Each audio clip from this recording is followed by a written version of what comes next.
Então, vamos começar aí com gases ideais, né? Gases ideais é um assunto bem tranquilo, né?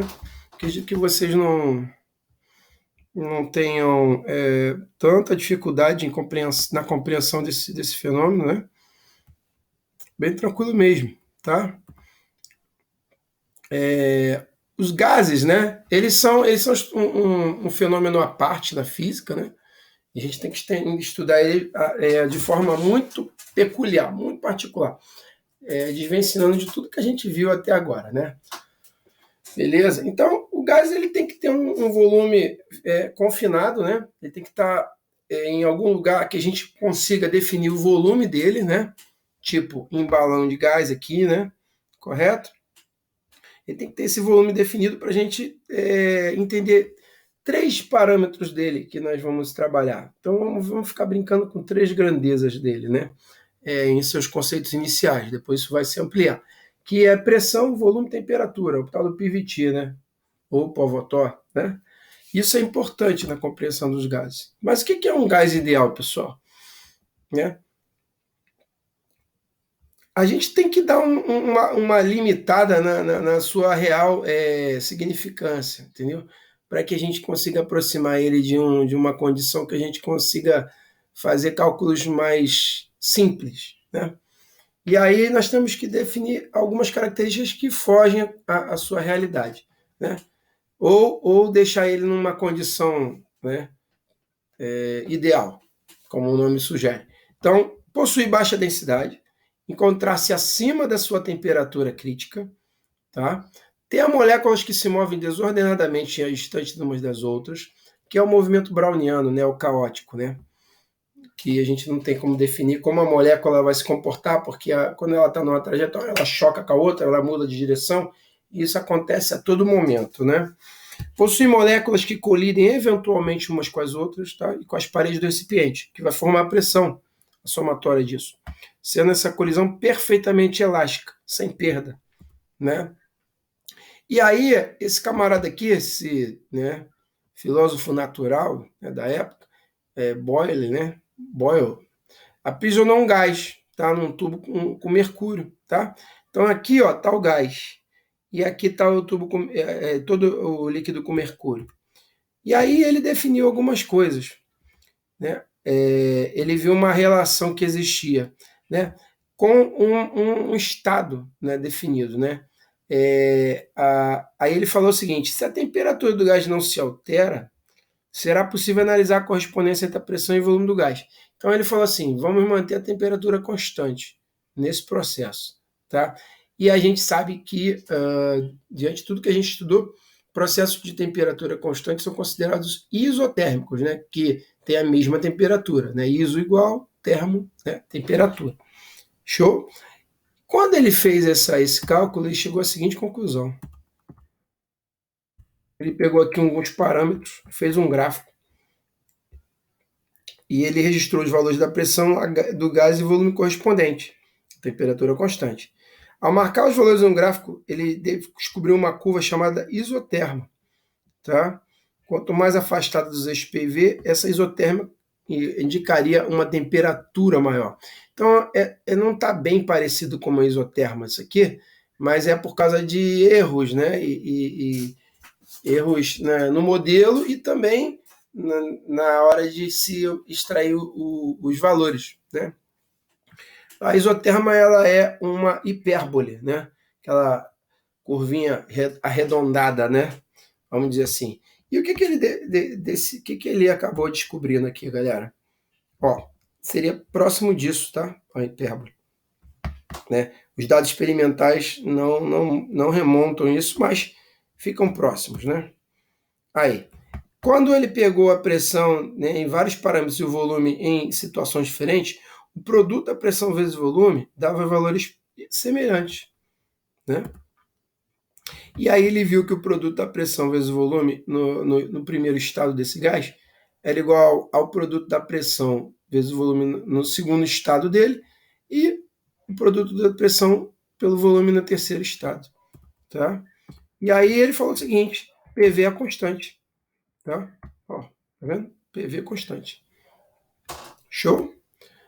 Gay-Lussac e Charles, né? Gay-Lussac, né? E Charles, viram outro estado definido, isobárico, tá? E aí ele constatou o seguinte, pegando os parâmetros também, o produto do volume sobre a temperatura também davam constantes, quaisquer que fossem os estados iniciais, intermediários, finais do gás, né?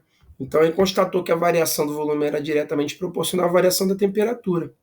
Assim, a razão entre volume e temperatura constante, tá? Ok.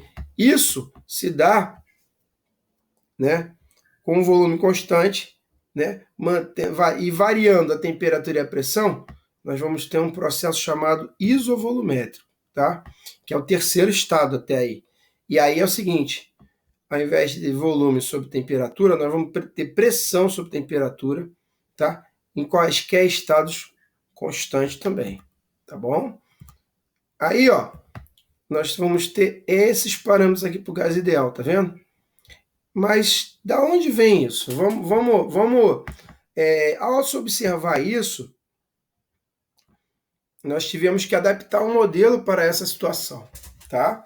E aí a gente teve que, como falei para vocês, ajustar o gás, né? Não na sua, no seu comportamento real, mas sim um modelo idealizado. Por isso o nome ideal, né? Era o que a gente gostaria que o gás fosse para simplificar nossos cálculos, né? Quando que ele não apresenta esse comportamento de forma plena, né? Então ele é o seguinte, quando ele tem pressão não muito alta e temperatura não muito baixa, ele vai ter densidade baixa, como a gente viu lá, tá? Aí a gente vê a pressão P, né? Que aqui no sistema internacional está em Pascal, Newton por metro quadrado, não é isso? Mas tem outras situações, ATM, né? Vemos também milímetros de mercúrio, centímetros de mercúrio, né? Tudo são unidades de pressão. Mas no sistema internacional é o Pascal. Volume V, sistema internacional metro cúbico. Temperatura T em Kelvin, não em grau Celsius nem em Fahrenheit, em Kelvin. Se tiver em grau Celsius, lembra? Não se esqueçam, temos que passar para Kelvin, né? Em todos os exercícios de gás ideal, tá? Essas são as chamadas variáveis de estado, como eu falei, PVT por Votor. Isso significa um determinado conjunto de valores assumido por essas três variáveis, constituindo o estado do gás naquele momento. Então, nós temos que ter essas três informações para caracterizar o estado do gás naquela situação termodinâmica, tá? Em que a gente vai aumentar a temperatura e vai acontecer alguma coisa com a pressão e o volume. E vamos ver como é que é a relação entre essas coisas. Tá bom? Tranquilo, pessoal? Podemos avançar? Então,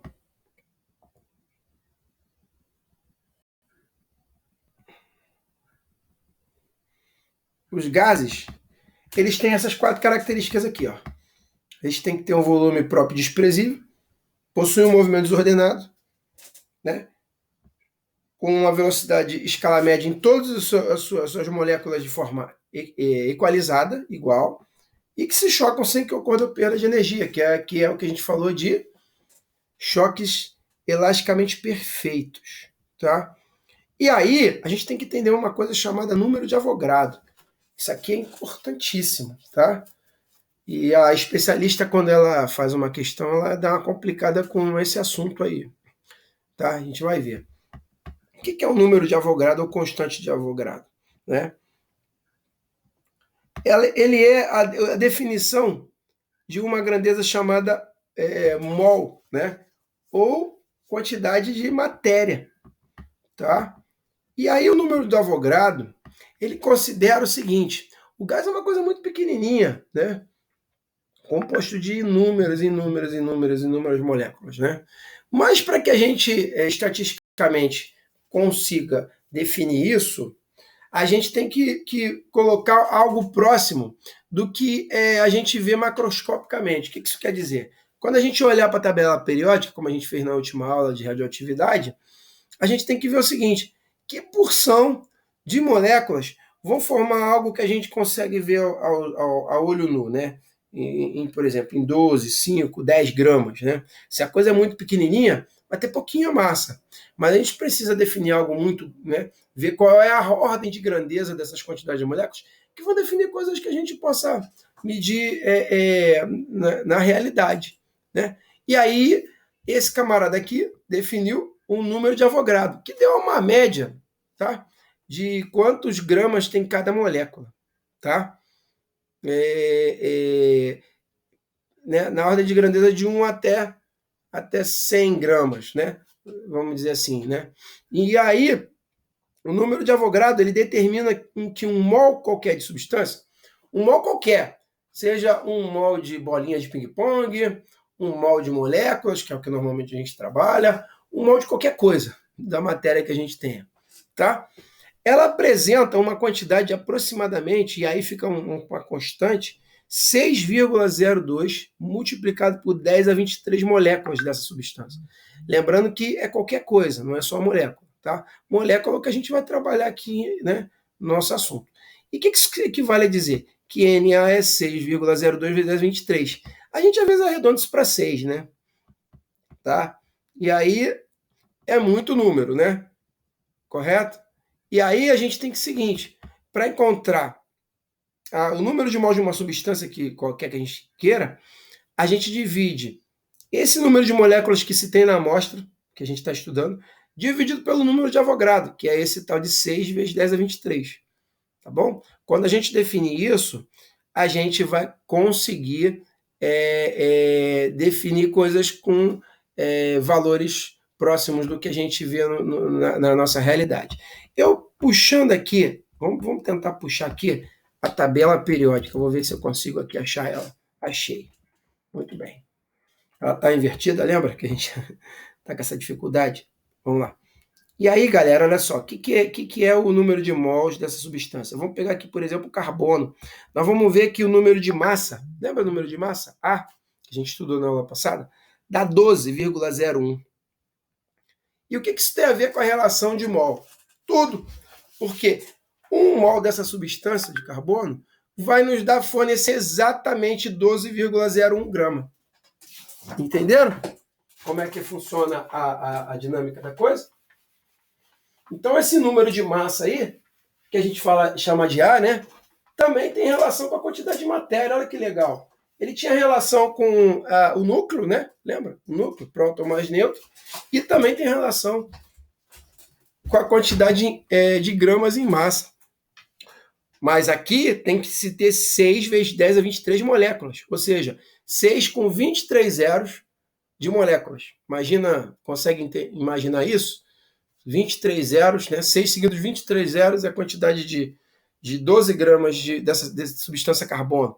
Se a gente olhar para o nitrogênio, um mol de substância, né, um número de Avogadro, vai conter 14,01 gramas.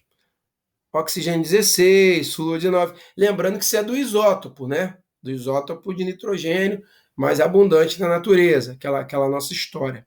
Ficou claro isso? Conseguiram entender isso aí direitinho? Ok. Então, nós vamos fazer uns exercícios disso aí, vamos entender isso melhor ainda. Tá bom? Deixa eu tirar aqui. Então, e puxar, continuar com nossa apostila, naquela correria, né? Então, o número da amostra que ele nos der, dividido pelo número de Avogadro, vai dar o número de moles daquela substância.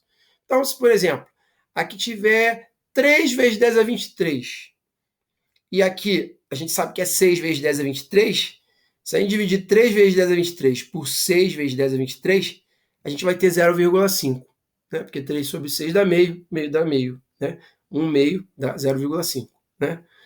0,5 o quê? Mol de substância. Então, nós temos meio mol de substância para essa quantidade que a gente definiu da amostra, que é 3 vezes 10 a 23. Show? Sacou? Então, ó, a massa molar do carbono é 12 unidades por mol. Tá vendo? O mesmo exemplo lá que a gente viu. Está na tabela periódica. Ela não dá informação direta. Quando a gente olha o número de massa, é o número de 1 mol dessa substância que a gente... Só dela, né? Tem que ter ela purinha. Show? E é isso. Então, 1 mol de substância dá 12 gramas, 12,01, né? Que a gente viu lá, né? De forma mais... E a relação N da amostra sobre o número de Avogadro também tem relação entre massa e massa molar, tá? A massa molar é exatamente aqueles valores lá, 12, 14, 16, né? Bota aqui embaixo. E a massa aqui vai dar em gramas, não é difícil perceber isso, né? A tabela periódica nos dá essa informação direta, né? Isso aqui vai ser exatamente a quantidade em massa, dependendo do número de moles dessa substância. Multiplicando isso por isso, dá a massa em gramas. Tá? E é diretamente em gramas, não em quilogramas no sistema internacional. Vai dar em gramas, tá bom? É uma molécula grama. Show? Importante isso. E a CNTP, o que é? A gente definiu parâmetros para aquele estudo. Quando você vê lá na especialista o cara falando CNTP, que significa condições normais de temperatura e pressão, você já vai ter que ter algumas informações já na lata. Qual? Que ela corresponde, né, esse CNTP, a uma temperatura de 0 graus Celsius, que equivale a 273 Kelvin, né? Pressão de 1 atm, que é 10 elevado a 1,01 vezes 10 elevado a 5, que Pascal, né? Estudamos isso em hidrostática, se vocês lembram direitinho, né? E um mol de gás ideal ocupando um volume de 22,4 litros. Tá? Essa é a CNTP. Tá? São parâmetros que a gente chama de parâmetros de laboratório. Tá bom? Show de bola? Então, isso aqui, às vezes eles podem te dar, às vezes a gente tem que botar na massa do sangue. Né? Vamos ver pelos exercícios como é que as coisas vão vir. Né? Então, é isso. Ok?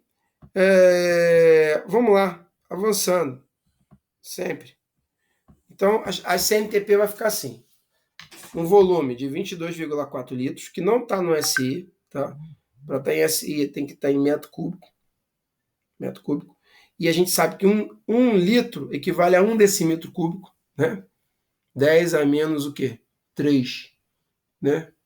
10 a menos 3 metro cúbico, né? E o número de Avogadro, tá bom? Show de bola. 1 mol de substância. É isso aí. Ok, galera. Isotermas de Bolle-Marriot, que a gente já viu.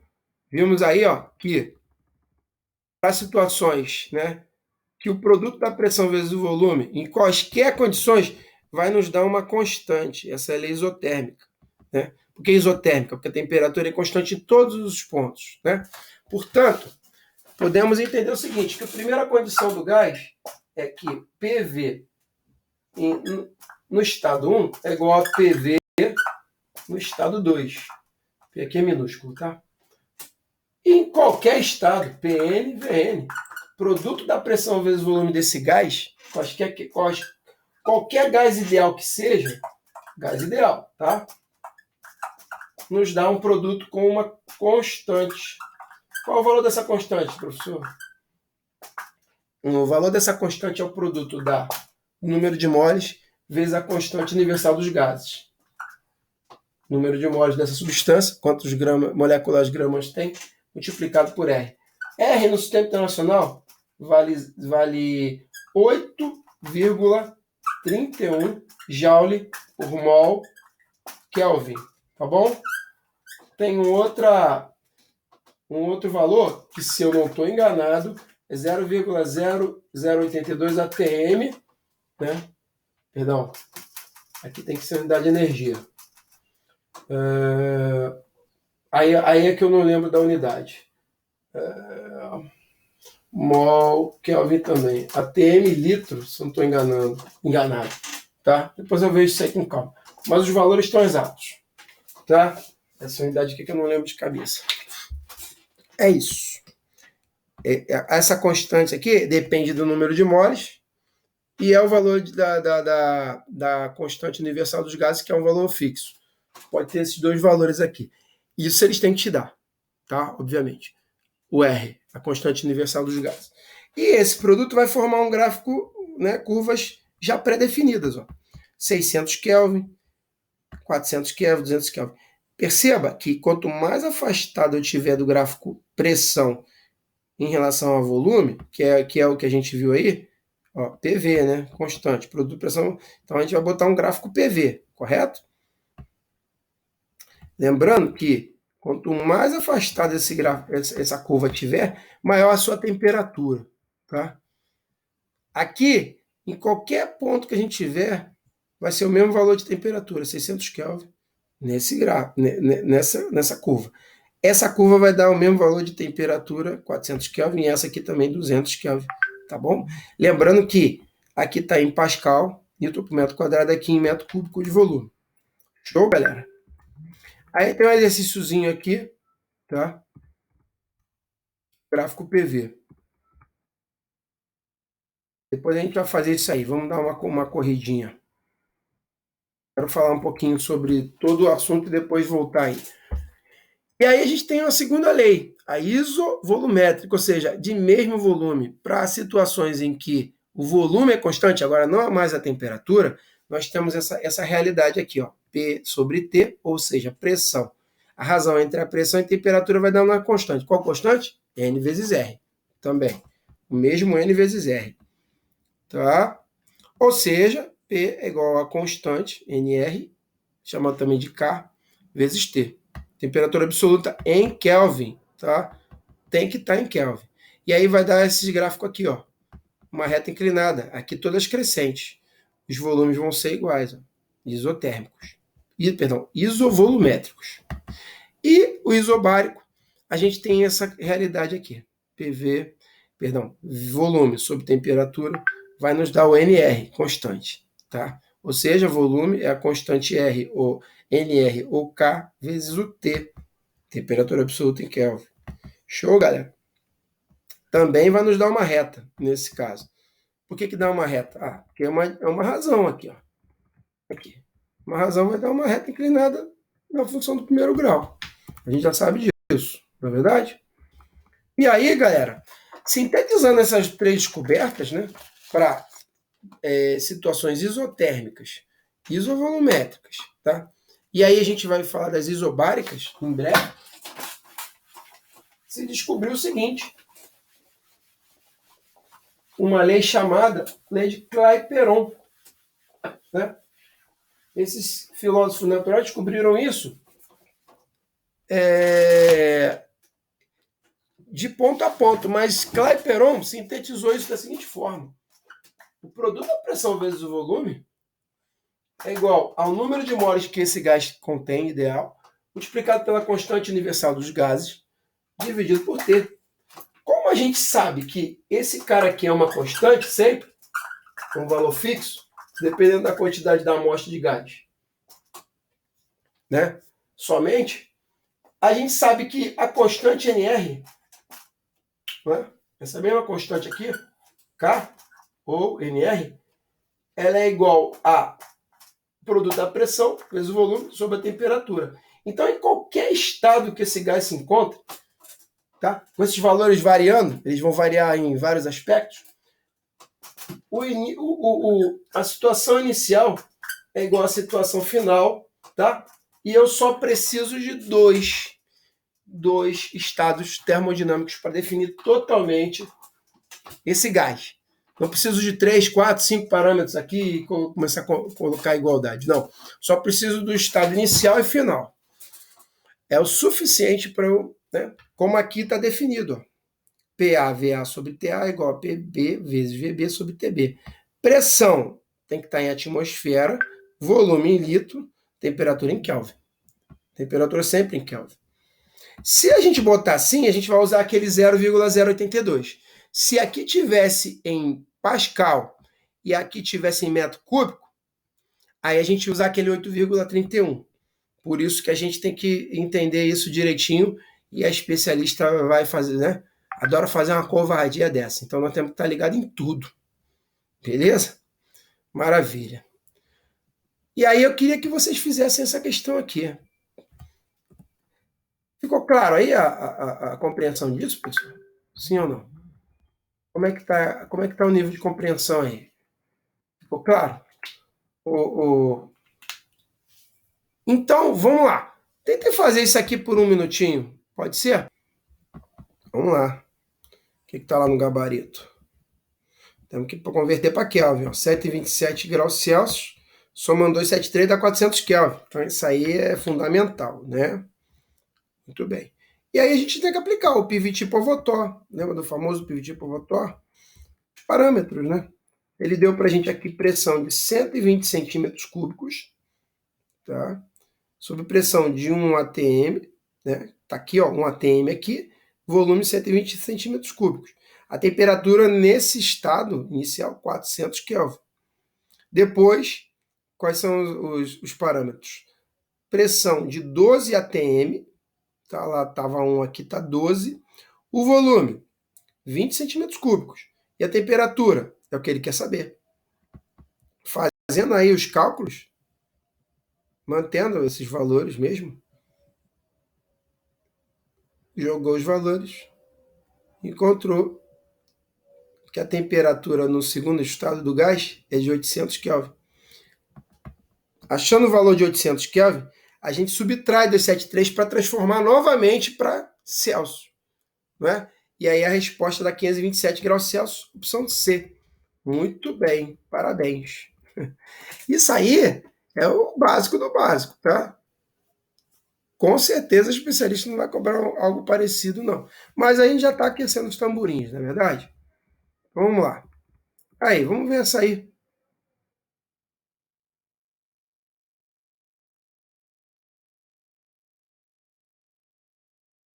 Vou dar uma olhada aqui para ver se a gente. Essa aqui não tem muito a ver agora com o que a gente está precisando. Tem, não tem, né? Exatamente. Depois você. Ela tem resolução, vocês estão vendo aí? Depois vocês façam isso aí com calma, tá? Aí, vai ficar um negócio grande. A gente está com essa nossa correria. Depois eu peço a vocês que, carinhosamente, que dediquem-se a apreciar isso aí, tá bom? Vamos fazer a lista de exercícios também. E tá um pouquinho fora da banca da especialista. Então, mandar para frente, né? Agora, nosso mês de outubro vai ser meio assim, né? Na pancada. Então, vamos lá. Quais são os casos particulares? Ó, transformações isotérmicas, né?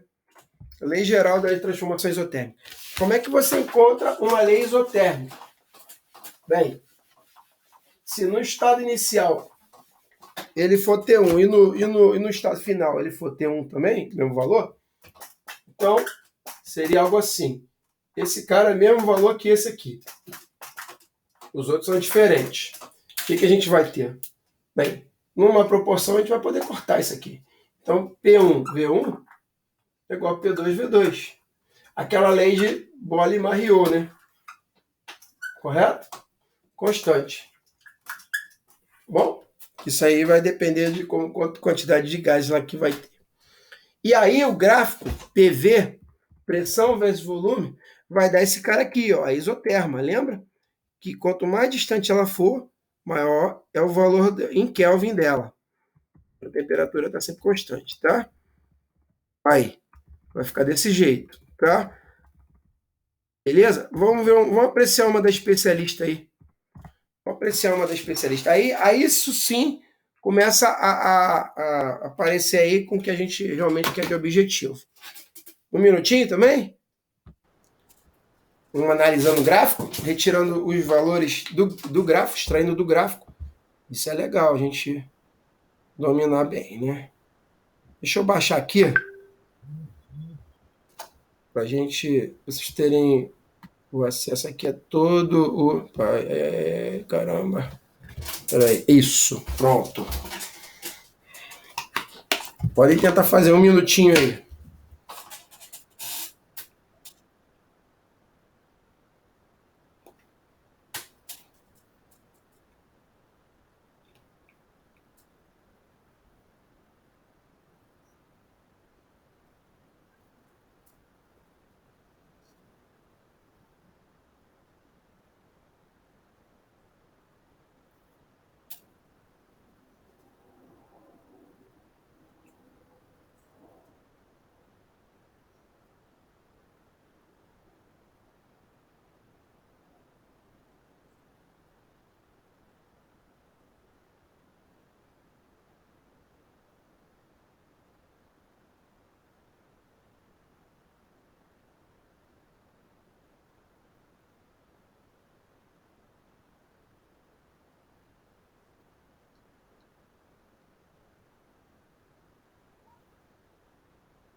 exercício aí, temperatura 2 igual a T3, 300 Kelvin. Tá bom? Maravilha. Show, garotão. Vamos avançar, né? Eu preciso aqui, ó, ir paulatinamente, senão vai o negócio não... Então, galera, é o tal do papai velho, não rejeita uma tarada, né? P vezes V igual a nRT. P em ATM, volume em litro, N em moles. Aí o R vai ser ATM litro, exatamente, como eu estava em dúvida. ATM litro por mol Kelvin, que é o tal do 0,082, 8,2 vezes 10 a menos 3. Tá bom? Isso ele dá lá, o valor de R. Fica tranquilo, aqui, o tal do 8,2 vezes 10 a menos 2, na verdade. Tá bom? Aquele aqui. Beleza? E se tiver no SI, a constante muda para 8,31 Pascal metro cúbico por mol Kelvin. Tá bom? Vai depender do que a gente está tratando. Claro que vocês têm que olhar lá as unidades para colocar ou um valor ou outro valor. Tá bom? A gente também chama esse cara de Joule por mol Kelvin. Tá? Porque Pascal por metro cúbico, fundos, é uma unidade de energia. Então, pressão vezes o volume da energia. Tá bom? Trabalho, no caso. Né? Beleza, galera? Aí, tem uma da UERJ aí que também que é com tabela. Vamos tentar? Querem tentar isso aqui? Isso aí é para a gente arrematar e depois avançar o assunto, tá? Vamos lá, um minutinho, mais um minutinho. Fica próximo, né? 40. Então, a molécula grama é 40. Portanto, se a massa é 0,16. 16 vezes 10 a menos 2. E a parada é 40 por 4 dá 4, por 4 dá 10. 0,4 mol. Então, P1 então, é ATM. V é o que ele quer descobrir, não é isso?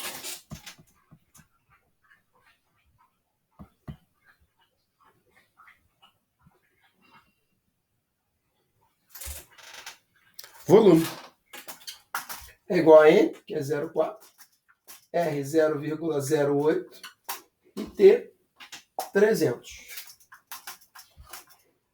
Aqui é 8 vezes 10 a menos 2. E aqui é 4 vezes 10 a menos 1. Menos 1. Então V é igual a 4 vezes 8, 32. 32 vezes 3. 32 vezes 3 é 96, né? 96 vezes 10 a menos 1, menos 2 a menos 3. Menos 3 mais 2 dá menos 1.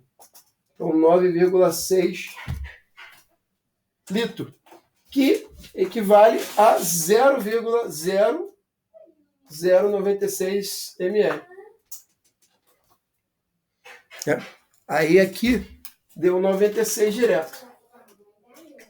Opção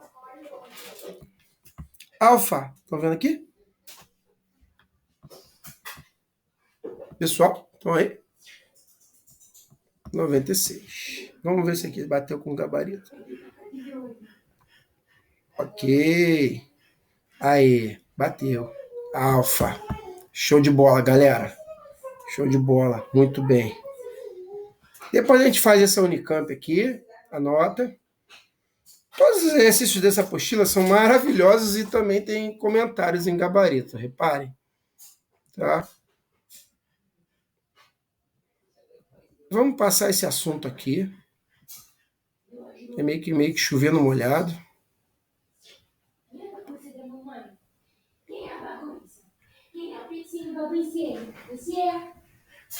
Vou falar um pouquinho disso aqui. Que já entra em conservação de energia, né? Isso. Que a gente não vai falar agora. Deixa eu ver aqui. Vamos parar por aqui. Tá? Então, gás ideal, a gente, né, vai fazer umas atividades aí, umas folhinhas de exercício juntos, tá? Que eu já enviei para vocês, tá bom? Vamos lá. Dar continuidade aqui ao que a gente iniciou. Então, lembre-se, se tiver em ATM, litro, se as unidades tiverem pressão em ATM, volume em litro, né? Mol sempre vai estar, e Kelvin também sempre vai estar, a gente usa o 0,082. Se tiver no SI, 8,31, tá? O R. Ok? Quando essa coisa aqui, tá?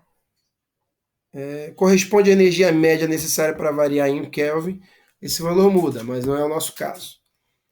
Olha aqui. Esse aqui é tranquilo para a gente, né? Somando 273, fazendo aqui.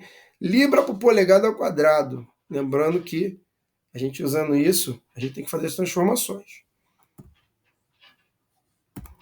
Mesma coisa aqui. Tudo isso a gente está dominando. Tá com vocês aí o slide. Tá bom? Olha aí. Bem tranquilo. Aqui são as resoluções. Tá tudo com gabarito. Vamos fazer esse aqui? Esse eu achei interessante. Quando eu vejo o gráfico, eu já gosto. É mais próximo da dificuldade que a especialista pode trazer para a gente, né? E aí, vamos tentar aí. Tenta para a gente aí. Um minutinho? Tá de boa? Transformações cíclicas. Ciclo de Carnot, a gente não vai conseguir ver hoje, provavelmente. Então, galera, ó, só recordando, né? Que a gente acabou de ver aí. Variáveis de estado de um gás perfeito. O estado de um gás é determinado pelos valores de grandeza, pressão, volume, temperatura. E as grandezas são chamadas variáveis de estado. Temperatura em Kelvin. Pressão, aí a gente vai ver o que ele quer lá na constante. Mesma coisa com volume. As transformações, elas têm as condições iniciais de pressão, volume e temperatura, e depois ele vai falar o processo isotérmico, isovalométrico, isobárico, né? E aí a gente vai ver que vai entrar mais dois processos aí nessa parada, né? Adiabático, tá? É um deles. Ok, vamos lá. O que é a transformação cíclica ou fechada, né? É o que a gente vai ter quando vê um gráfico desenhadinho em PV.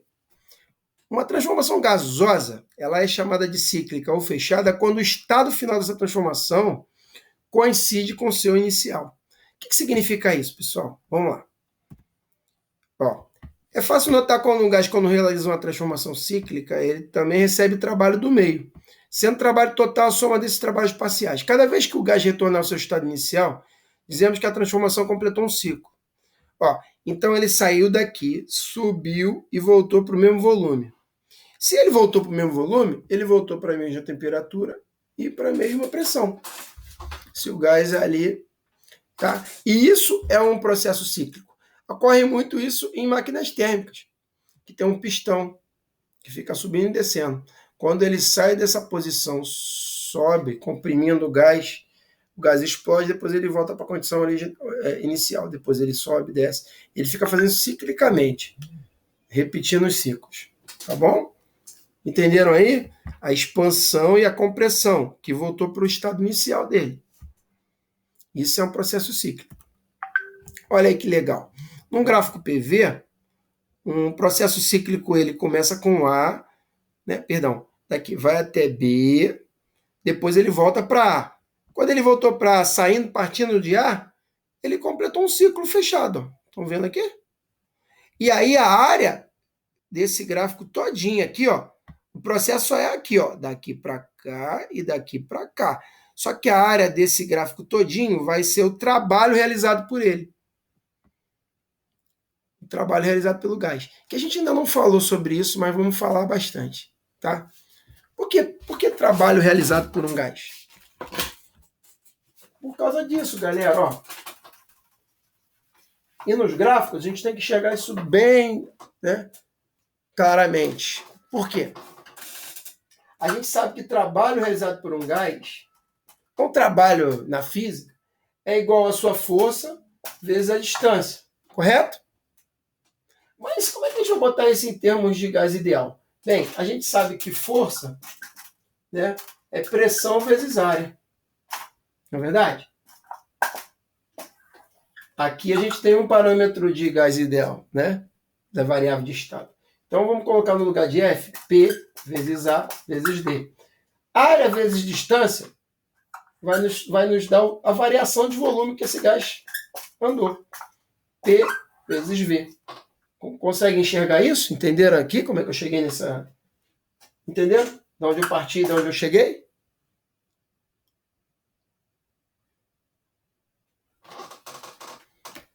Foi, Yuli.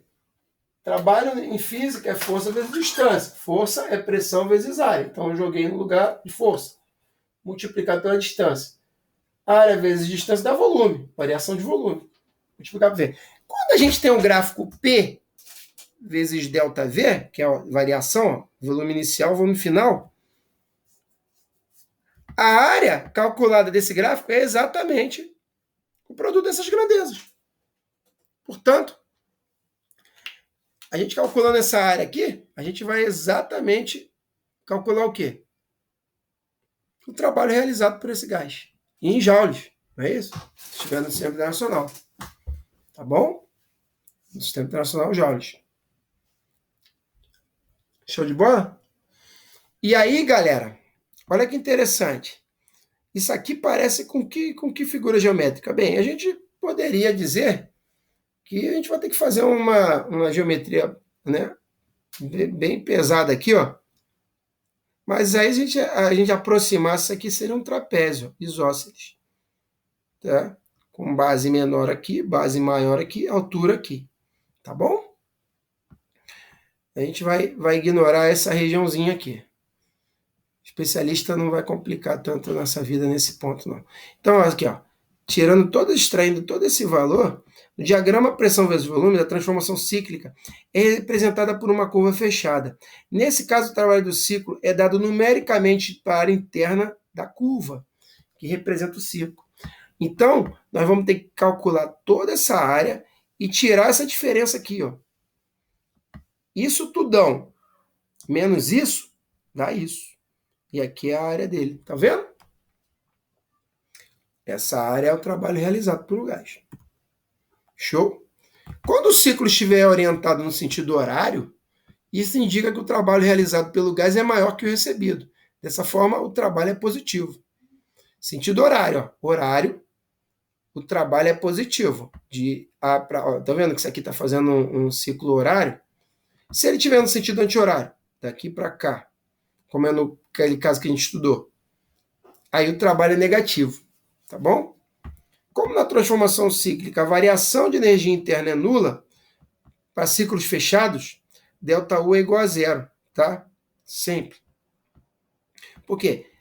O mesmo estado de agitação térmica que esse gás está aqui, num ciclo fechado, ele vai voltar a ser o mesmo. Então, a variação, a energia interna inicial aqui é U.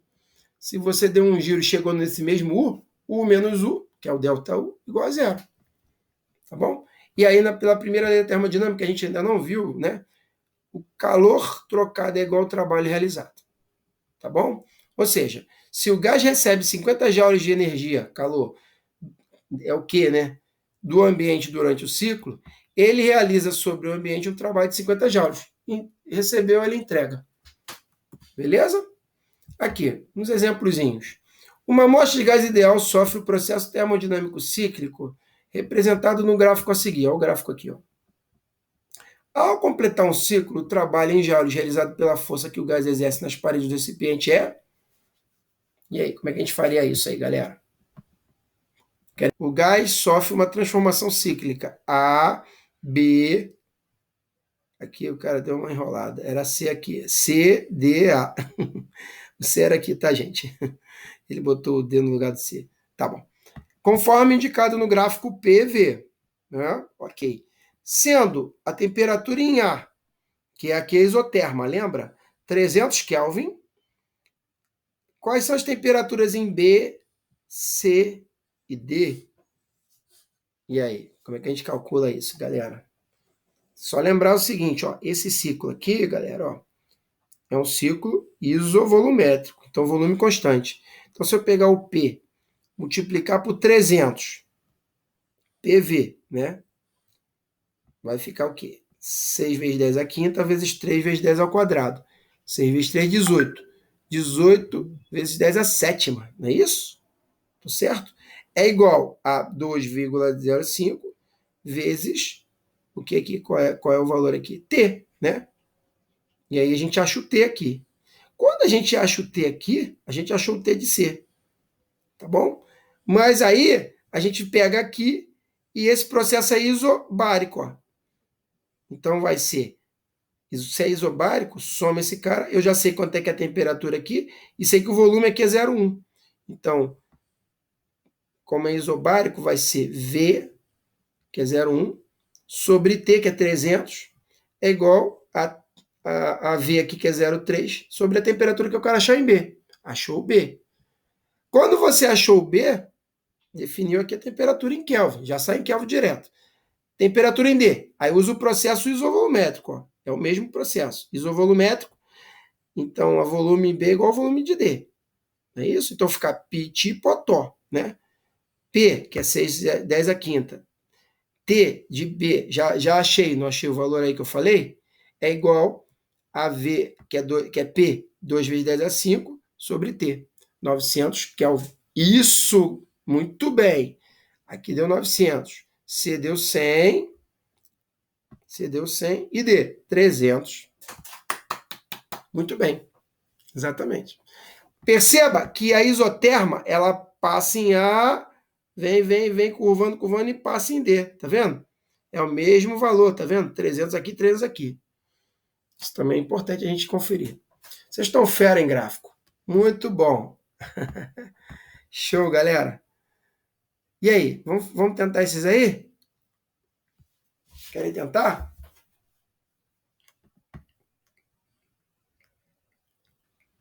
Um minutinho aí para fazer a 11? Show. Então, a opção D aqui, 500 mil, né? 5 vezes 10 a quinta. A resposta aqui dessa área aqui. Variação de energia interna no ciclo fechado é igual a quanto mesmo? Zero. Então, Q é igual a W. Então, calor trocado é igual ao trabalho realizado. Tá? 5 vezes 10 a quinta joules também. Tá? Isso só para... se ele quiser pegar vocês na maldade. Tá bom? Entendeu? Sempre ciclo fechado, ΔU igual a zero. Um ciclo fechado. Show? Isso aqui é para a gente se resguardar de todas as maldades possíveis e imagináveis pelo especialista. Tinha a opção E aí, ó. Vamos lá, deixa eu ver esse aqui. Isso aqui é legal também.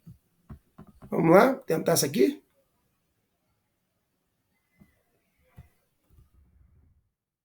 Vou pegar aqui o... não vai dar para pegar. Ele quer o trabalho total no ciclo A, B, C, A. Então, é um ciclo fechado. Qual é o trabalho total? Tá, você já sabe aqui do enunciado, né? Um gás ideal sofre as transformações segundo o ciclo dado no gráfico PV. Aqui, o gráfico está aqui. Aí ele quer saber o trabalho total nesse ciclo. Dá conta, galera.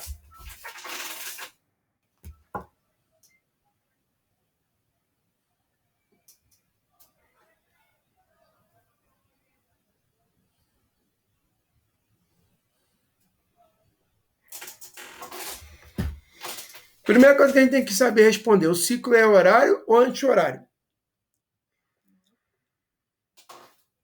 Anti-horário. Então vai dar número negativo, né, galera? A gente aqui já elimina o Charlie, para via de dúvida. E a gente sabe que isso não vai dar zero, né? Isso não vai dar zero. É uma área tem valor. Então, se fosse variação de energia interna, seria nulo. Mas trabalho não vai ser nulo aí não, certo? Então a gente poderia também eliminar a delta, concordam comigo?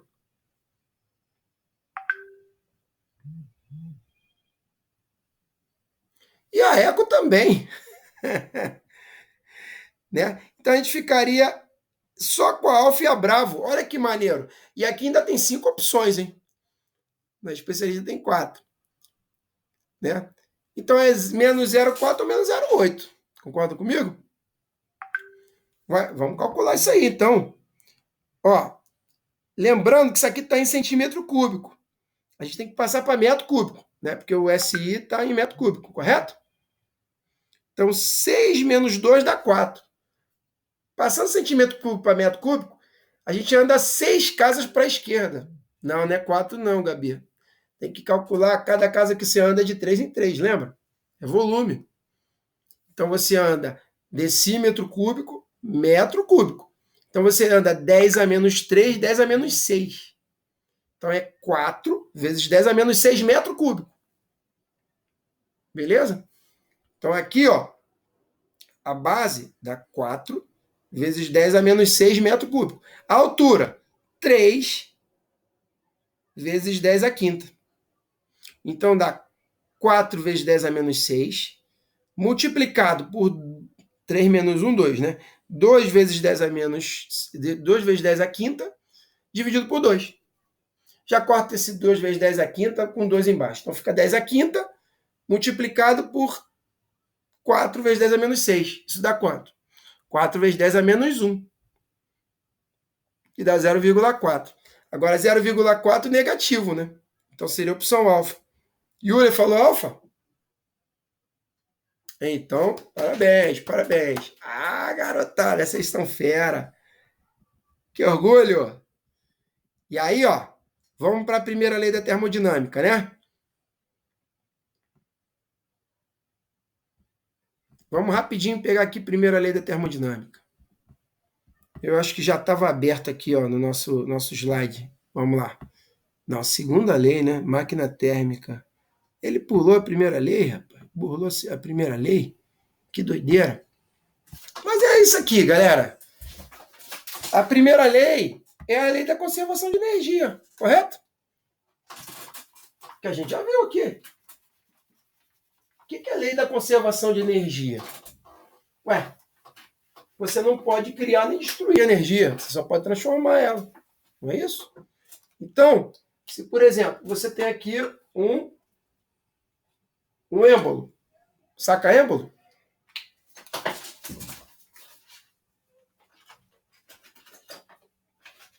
Um êmbolo. Aqui, prazer, êmbolo. É isso aqui, tá vendo? Da seringa de... né? Aqui, ó. Aqui tem um pistão. Tá vendo esse pistão? A gente injeta aqui, ó. Nessa situação inicial, tem esse volume aqui. Tá vendo o volume? Tá vendo esse volume? Se eu comprimo isso, eu realizo um trabalho pelo ou sobre o gás? Sobre o gás, né? É uma ação externa. Aí eu diminuo o volume. Quando eu diminuo sobre o gás, isso aí. Diminuo o volume. Quando eu diminuo o volume, na verdade eu tinha que prender isso aqui para o gás não ir embora, né? Ele ia aumentar a temperatura porque diminuiu a pressão e diminuiu o volume. Não é isso? Então a conservação de energia ela se dá assim. Vamos imaginar que esse êmbolo está aqui, ó.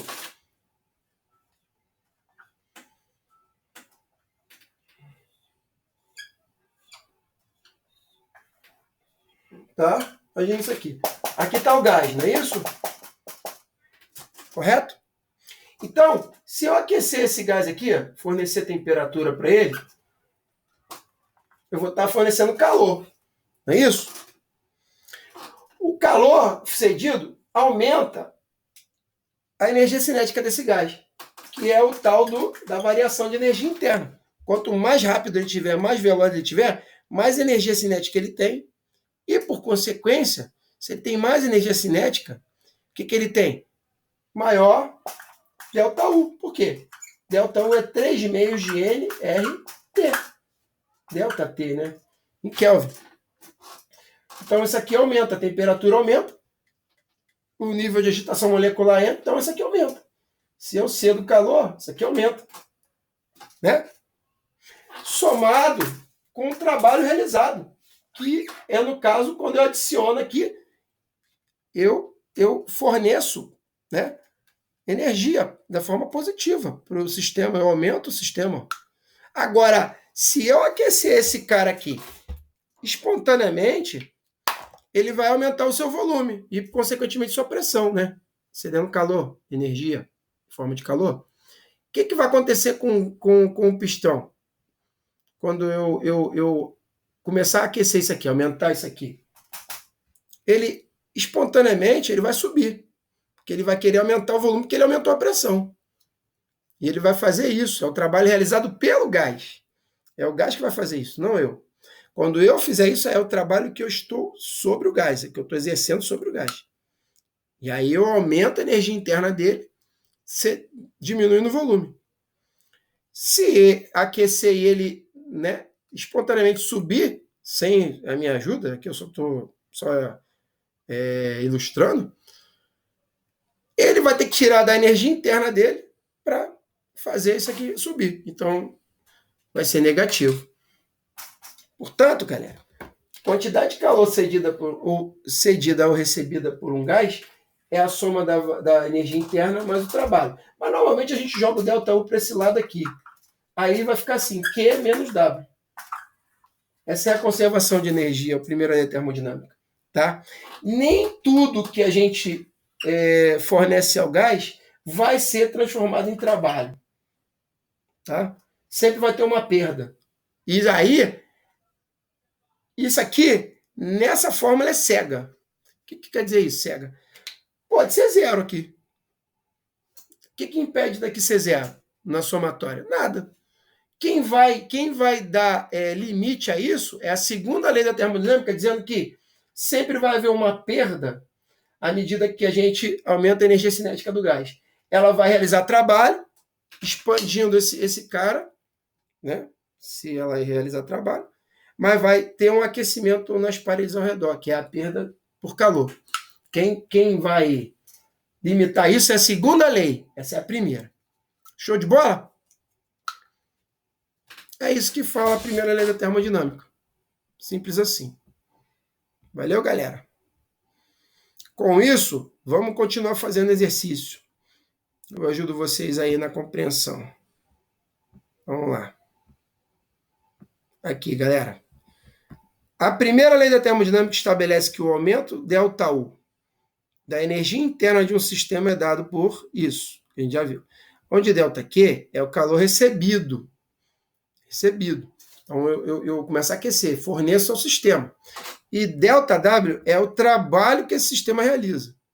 Se um gás real sofre uma compressão adiabática, então, aí é o quarto processo que eu quero falar com vocês. Né? O que é a compressão adiabática? Já falamos nos outros semestres sobre isso. Né? A compressão adiabática é quando você diminui o volume do gás, só que a troca de calor não vai existir nas paredes do recipiente num tempo muito curto. Se ela não vai existir, o Q vai a zero. E se Q vai a zero, ΔU é igual a menos W. Menos o trabalho realizado. Portanto, né, o Q vai ser nulo. Opção delta. Beleza? Quando é que acontece esses processos adiabáticos mesmo?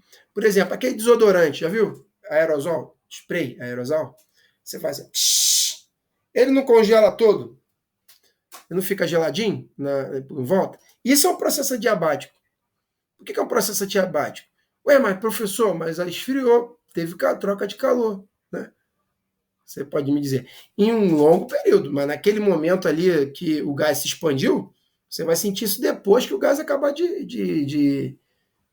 né? Naquele momento que o gás se expandiu, a troca de calor foi nula. Ou seja, o gás teve que ceder a energia dele para expandir. Com isso, ele perdeu a energia interna. Por isso que ele se resfriou. Mas no momento do processo de expansão, ele não trocou calor com o sistema. Então, todo o processo adiabático é quando a troca de calor é nula naquele tempo bem curtinho, em que o gás se expande. Tudo bem? É isso. Delta aqui é igual a zero. Opção delta, tá? Aí aqui, ó, qual é a variação de energia interna de um gás ideal sobre o qual é realizado um trabalho de 80 joules durante uma compressão térmica? Primeiro, é positivo ou negativo nesse caso? Tudo que a gente falou aí. Ó, o gás sobre o qual é realizado. Então, é alguma coisa que é feita sobre o gás. Então, eu estou adicionando ou estou retirando?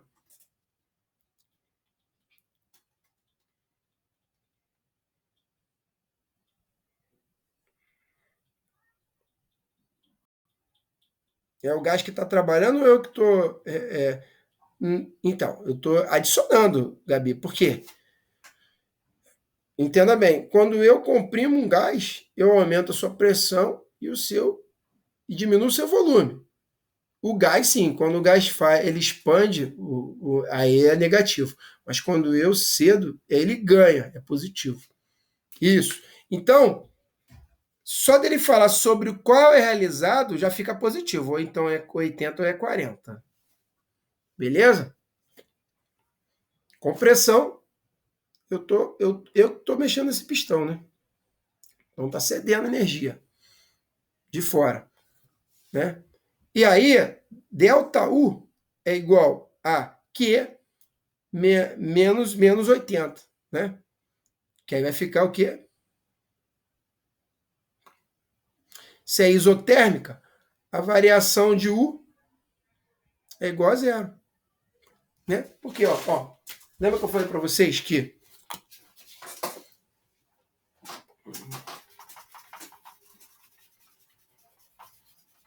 eu falei para vocês? O que é a variação interna de um gás mesmo? É a energia cinética desse gás, né? Então, ΔU é igual a 1 meio, ou 1,5, ou 3 meios do número de moles desse gás, vezes a constante universal, vezes a variação de temperatura em Kelvin. Só que se eu falei que é isotérmico, o processo é isotérmico, o que acontece com a temperatura? Com a variação da temperatura desse gás. Ele varia quanto?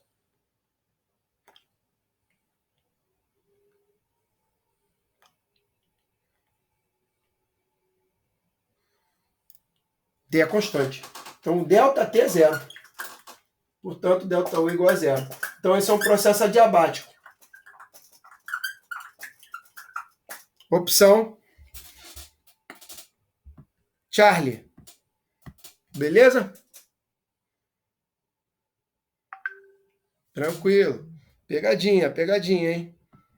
Não ficou entre A e B, não. No filme Kenoma, um dos personagens, Linneu, é um artesão que sonha construir um motor que não precisa de energia para funcionar. Mas eu induzi vocês também. Se esse projeto tivesse sucesso, estaria necessariamente violando quem? A primeira lei de Newton? Isso aqui é inércia, tem nada a ver. Lei da conservação de energia? A primeira lei ela fala sobre conservação de energia. Lei da conservação de quantidade de movimento? Primeira lei de Kirchhoff, isso aqui é eletricidade. Lei de Neo-Descartes, isso aqui é ótica. Então, qual é a opção correta aí, galera?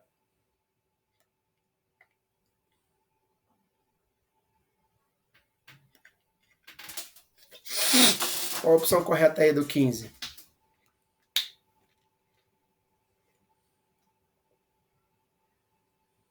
Bravo. Conservação de energia. Bem, a energia não pode ser criada, nem destruída. Como é que o cara quer transformar energia se ele não tem energia, ele não quer produzir energia para funcionar? É impossível. Viola a lei da conservação de energia. Isso aí. Não sei se essa Carol é especialista, se ele fez as questões da cabeça dele e tal. Aqui, quando um gás ideal sofre uma expansão isotérmica, temperatura constante. E aí, qual a opção? Você já respondeu.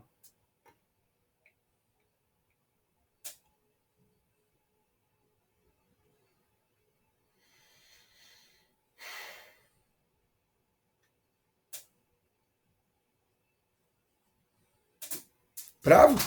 Não troca energia na forma de calor como meio exterior? Na forma de trabalho ou na forma de calor, Gabi?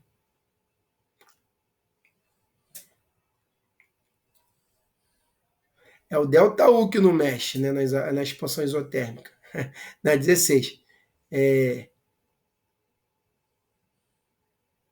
ΔU que não mexe quando a expansão é isotérmica. Trabalho como exterior, né? Não varia volume? Também não. Aqui, ó, expansão de a temperatura constante. A gente vê que vai mexer nisso. Se isso aqui é zero, isso aqui é zero. Delta U igual a zero. Qual a opção aí que tem delta U nulo? É isso que eu queria que você me respondesse. Não tem, né? Mas a gente sabe que se delta U for nulo, vai ficar Q menos W. Então Q é igual a W. Calor trocado é igual a trabalho realizado. Então qual é a opção que a gente vai ter essa situação aqui? Quantidade de calor, energia, é igual a trabalho realizado. Energia. Mesma moeda, né? Mesma língua. Eco. Isso aí, menina. É muito bem. Ok. Show de bola. Aí, 17. Bem legalzinho essa aqui. Qual dos ciclos a seguir representa as transformações isobárica, térmica e isométrica, respectivamente? Então, processo 1, isobárico. Processo 2, isotérmico. Processo 3, isovolumétrico. Qual é a opção aí mais certa? Adequada.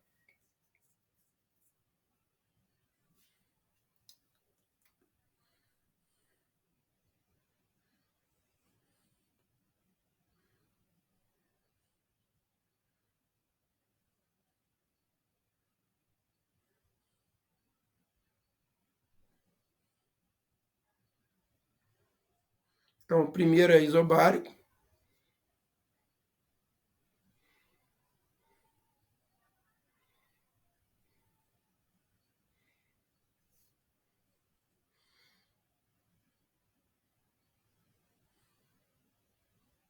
Não, não é bravo não, Gabi. O processo de 1 para 2, a pressão varia. É isobárico, a pressão constante. Não é a bravo, não. É seguindo a sequência. 1, 2, 3.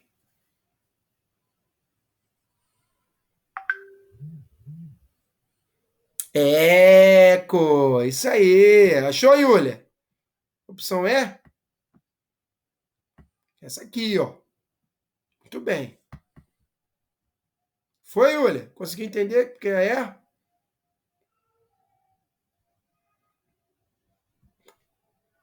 Ah, tá. Desculpa. Era para ter esperado você responder, terminar de analisar. Desculpa, irmão. Foi mal. Aí. Um gás perfeito sofre as transformações conforme o gráfico a seguir. Qual é o trabalho em joules realizado na transformação AB? E aí? O que a gente tem que fazer?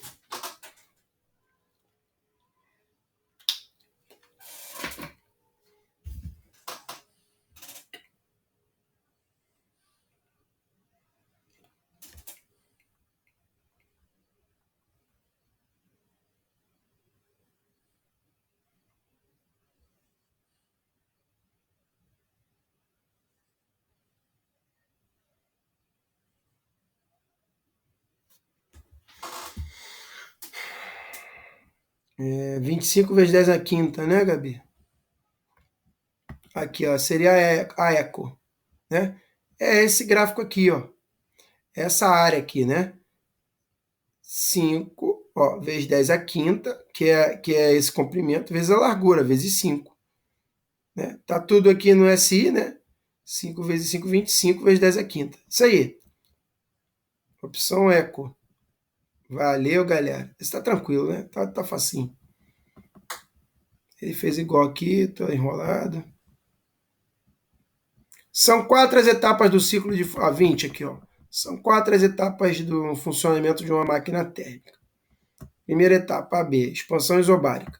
Segunda etapa, BC, expansão isotérmica. Terceira etapa, CD, contração isobárica ou compressão.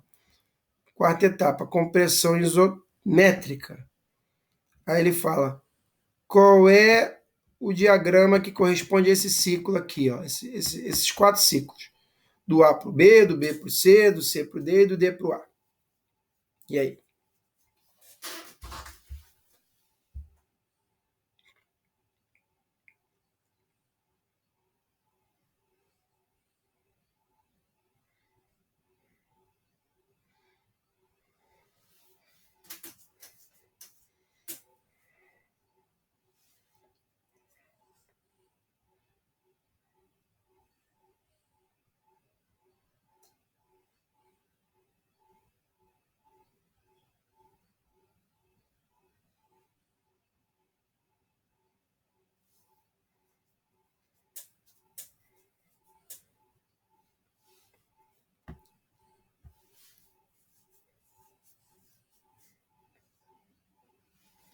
Alfa?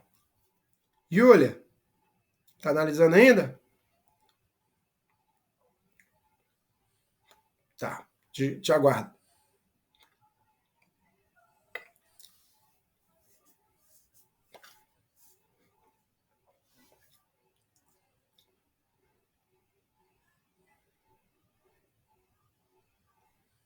Delta? Vamos lá. Beleza. A Gabi com alfa e Júlia com delta. Vamos lá. Primeira etapa B, expansão isobárica. A isobárica, a pressão é constante. Então só vai ser esse formato aqui, ó. Aqui é expansão. Então o volume aumenta daqui para cá.